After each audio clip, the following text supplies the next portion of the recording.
Lansones? Or grapes? Melon? Check out. Check out natin guys, isa sa prutas na seasonal dito sa atin sa Iloilo. Philippine fruit. Philippine fruits. Wow, perfect. So, isa, ilang buto? 1, 2, 3, 4, 5. So, 5 piraso. Oh no. Ang kiya, ang gintaong mo to, ang nadaha doon. Sabi, naubos mo.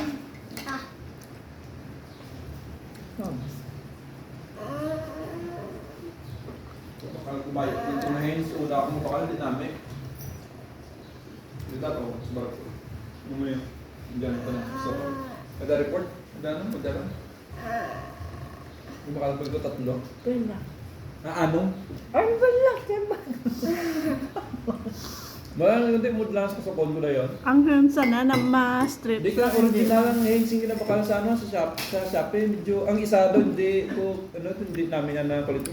Naisip kami ni Nonoy, board guro ang anang lantaw kami sa Shopee kung tagpera ang board. 13,000 plus 1,300 nga shipping fee.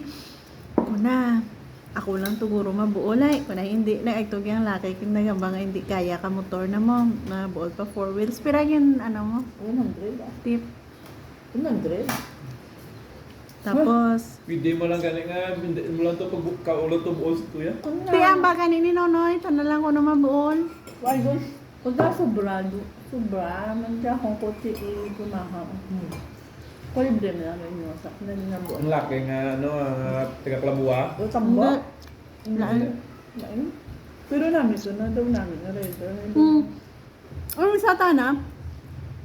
Hamba niya nakabalik doon tala. Kung nakarang. Ang dami wa taas. Oo, kukusin. Si Oh. Boy Laboy. Si ano Kukusin. Oh.